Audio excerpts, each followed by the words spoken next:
All right, so we talked about, all the guys, and this is the straight red card, by the way. You should know that. What a different intro. Jeez. I know you. What? Let's start with Ethan Horvath. He didn't play. Who? Oh. Yeah, he didn't play for Nottingham Forest. He's like right back on the Club Brugge bench. I mean, all right. I hope that changes for Horvath, but all right. So over the weekend, the good news for him is that at least now he can get some spotted dick. Oh, what does that even mean? We talked about this in another episode. That's right. You kept thinking it was like a Dalmatian. And I'm like, it is a Dalmatian. No, it's a dessert. No, it is both. It's both. And actually, the dessert is named after the Dalmatian. I looked it up. I'm serious, Brett. The dessert was named after the dog. All right. Anyhow, like, where's that even from? Like, we had this conversation. We haven't been around that long, man. I mean, it hasn't even been a full year yet. I'm not that quick tonight. I'm just not. All right. So then Aronson also played. I'm going to get out my notes here. I got to get these right because people are like, he didn't play for 70 minutes. He played for 67 minutes. But let's see here. I don't want to get it wrong because people will get that specific about it. Nonetheless, they won. I feel like when it comes to rounding, it's okay if you're off by a few. But if you're like, he played for like 45 minutes and you're saying he played for 80, maybe the rounding needs to be, a little checked. Yeah, that's probably not good if I'm getting it that wrong. He played 60 odd minutes for Salzburg. How's that? That's he was fine. They were fine. They won the game. I think it was against Reed. And I might be wrong about that, but he didn't like Aronson had so many great games for Salzburg. I just expect it from him every time. And this one was just okay. I mean, it was good. It was good. Don't get me wrong. But it wasn't like, damn, he's taking these motherfuckers to school. All right. It wasn't that good, which is why he came out in the 60th minute. Let's talk about some other. Conrad de la Fuente at Marseille.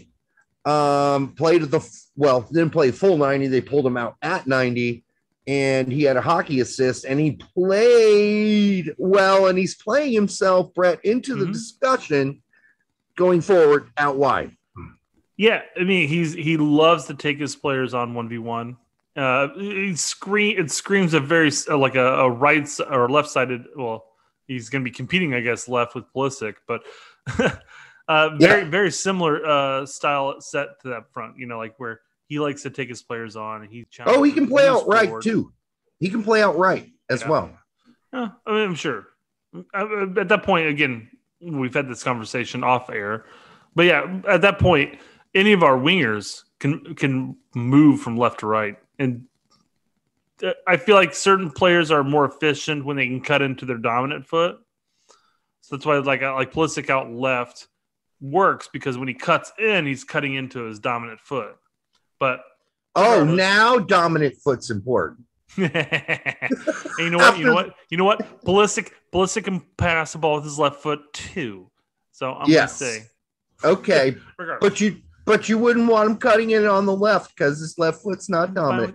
You know what? Next game, I want Pulisic to start outright just to shut you up. So, folks, this is a discussion we had off air about left foot, right foot dominance and how important it is. And Brett's like, for like 15 minutes. Yeah, I know. Brett's like, it's not really that important. You should be able to play with both feet. And I'm like, yeah, you should be. But most people have a dominant foot. So, and then you just said Pulisic has a dominant foot. But if you want to start him out right next game, I'll take it. Not 100% accurate what I was saying in that conversation. All right. Well, you clarify that. I was saying that there are a lot of professionals that are one-footed. It's fascinating that you can't play on the opposite side and still have a good game. And I'm going to bring up Dest in this situation. Well, we're going to this tangent. Why not? Go ahead. Dest played left back. Quite frankly, yes, he's probably our backup to Robinson at this point. But he has not had a great game at left back. Don't know why. he can still cut into his dominant foot and still play in. It's very, very similar to more defensive-minded Pulisic in that sense. And I'm not saying that Des doesn't have a left foot. I actually don't know if he has a left foot. I've never seen him use it really, but not a lot. But it's fascinating because we were talking about Joe Scally over at Gladbach. Yeah, and he's playing left back, and he had a pretty good game at left back, out of position. But you should be able to play at left. In my opinion, you should be able to play at left back and still have a serviceable game. You may be lacing in those nice crosses and everything like that, but you should definitely be able to be serviceable. Well, that was my point, is that he'll be serviceable, but he's much better on the right because... I disagree with that point. What? No. My point is that there are a lot of players out there that are just one-footed, and it boggles my mind as a professional how you can't serviceably use your weak foot. And there are a lot of them out there. They're like crosses get laced in, but instead of just sticking your left foot out, which would be the easier option, you try to stick the outside of your right foot out to do whatever. That's what I'm pointing out. There is and as I pointed out before, your problem. You played as a youth player, as a center back 3. Okay, that's fine, Brett, but most of what you should remember is the fact that you were good with both feet as a center forward, because that's what you played later on, right? Due to how I practiced and developed, yes. And there's a lot of space behind you to play, okay, as a center forward. Behind you, meaning when you receive the ball from the midfield, you have a lot of space behind you to play into. I want to remember my time as a striker was legitimately 2 years in my high school career. I played midfield and predominantly defense my entire career as a youth. So you should understand. I say career, but it's not really a career. No, it's just you as a player should be able to utilize both feet. And this is just a flat out point. If you're always going to your right, you're always going to your right, you're going to your right, you're going to be very predictable. But if you're able to go to your left and use your left foot serviceably, you should, as a professional, as a professional. And me as an amateur was able to do it. Now, of course, I was playing other amateurs. Big difference. Yes, I'm just saying you should be confident to be able to utilize your left foot when it needs to be used. And the best players can. I get it. And I thought for that first category, you're going to say Sebastian Saucedo or something, because the dude's got one move. All right. But because he's so one-footed, and if he were two-footed, he'd be a lot better player. We talked about that during the Olympic qualifiers. Yeah. Yes. So I think we're agreeing, but I'm being more nuanced than you are in the sense that I'm saying, yes, I played as a left midfielder in high school, but then I also played as a right midfielder, and this is many eons ago, folks. So I played. Like I said, I played at the center back position on a 3-back lineup, all across the pitch. I played everywhere in the midfield, and I played striker all through my youth. And I can use both feet, not so much anymore because I'm out of shape and old, but. Well, I probably could still lace. I could probably still lace a nice left foot across if I need to. Well, maybe they should have, when we took those photos for Brickyard Battalion, they should have handed you the ball to kick around during the photos. No, I didn't want to look like an ass. So, and that's what would have happened. I would look out of shape guy trying to kick a ball. Yeah, that would have been great. I know. That's why I threw the ball to. Give it to Gabe. Gave it to Gabe. I'm like, Gabe, you kick this shit around. I'm not the most shape of all of us. Just you kick it. You look more natural than an out of shape, 30-year-old. So anyhow, happened.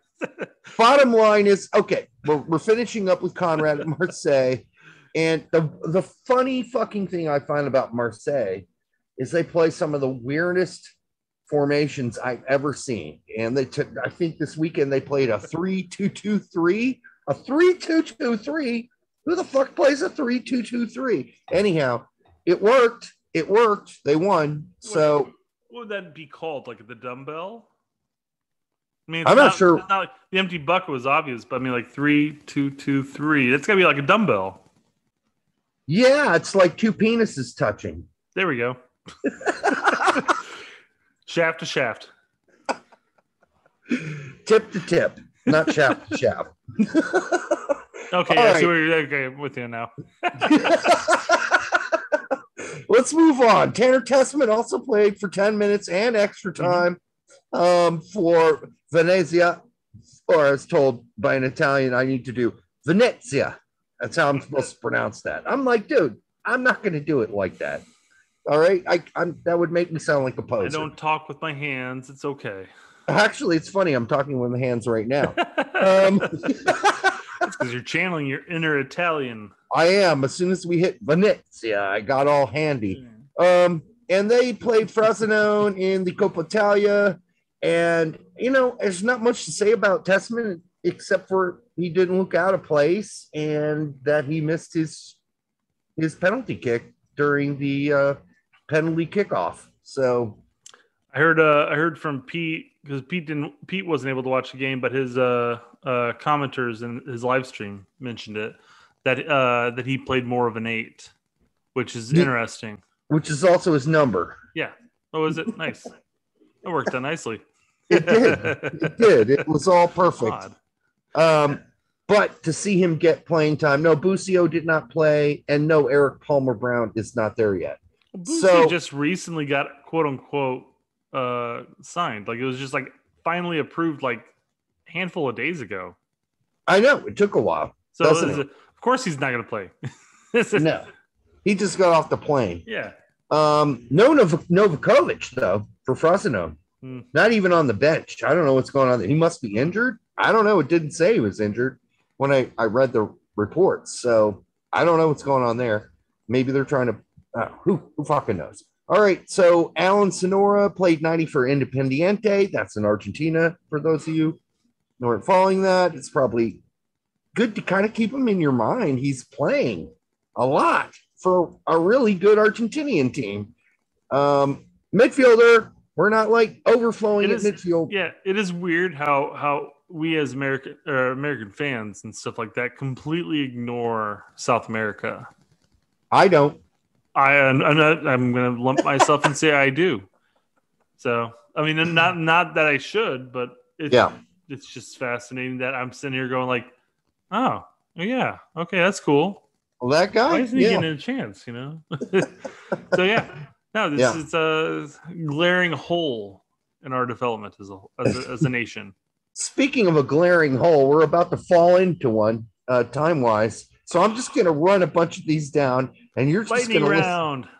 Okay, Joe Effort, 60 minutes for Vaslin Beveren in Belgium's second division. Why do we bring up Joe Effort? Because he was playing in the first division last year, and they got relegated, so I didn't want to leave him behind. All right.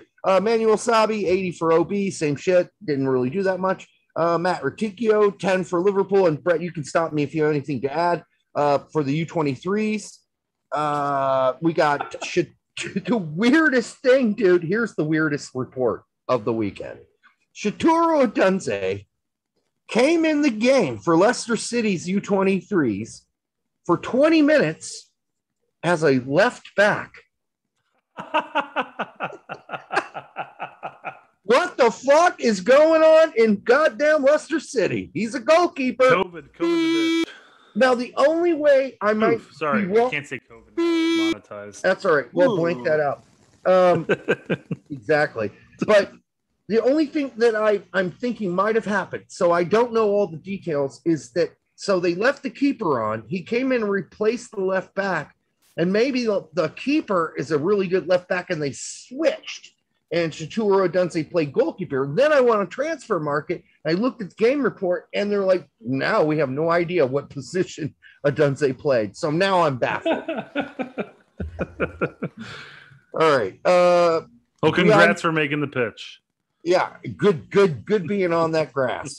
Brian Ko got a few minutes for Victoria Berlin this weekend. People are big into following him. Sebastian Saucedo got 80 for Pumas. Jack Moore was in the 18 for Tenerife, but didn't play. Haji Wright, 90 for Antalyaspor in Turkey. Christian Ballistic, we already talked about. Oh, no, Desoe did not dress for Wolves. They're trying to get rid of him for now. Tim Ream and Anthony Robinson played 90 for Fulham in their absolute destruction 5-1 victory over Huddersfield and Dwayne Holmes. Charlie Kelman, 5 minutes for QPR. Ethan Horvath, we were talking about. John Brooks, 90 for Wolfsburg. Pellegrino, Materazzo, Stuttgart. He's an American manager, won 5-1, kicking the holy living shit out of Greuther Furth. It's a bad look for them at the beginning of the season. Julian Green got 70. Timothy Tillman got 18. They got their asses handed to them. Did you catch any of that? No. Okay. No, Green, it was not good, dude. They got, a 5-1 is a real punt in the ass. De La Torre played 60 lackluster minutes for Heracles. Keith Perry still getting fit for 20. Joel Sonora, 65 for Banfield. Again, another player playing in Argentina you need to pay attention to. Brendan Aronson, we were talking about. Chris Durkin, 90 for St. Truden. Mark McKenzie, 10 for Genk. There's a guy ahead of him, by the way, in Genk. It's Lucimi.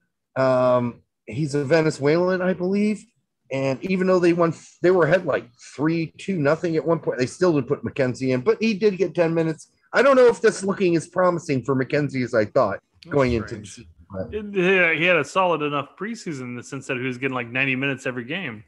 I know. And even in the beginning of the season, he got 90, but then they headed off to Europa League and his playing time was like non-existent. So I don't know what's going on there. Something to keep an eye on. Alex Mendez in the 18 for Venezia did not play. Brian Reynolds, 20 in a friendly for Roma. Yes, the special one is playing Brian Reynolds pretty consistently. Weston McKennie, 30 for Juve in a friendly win against Atalanta.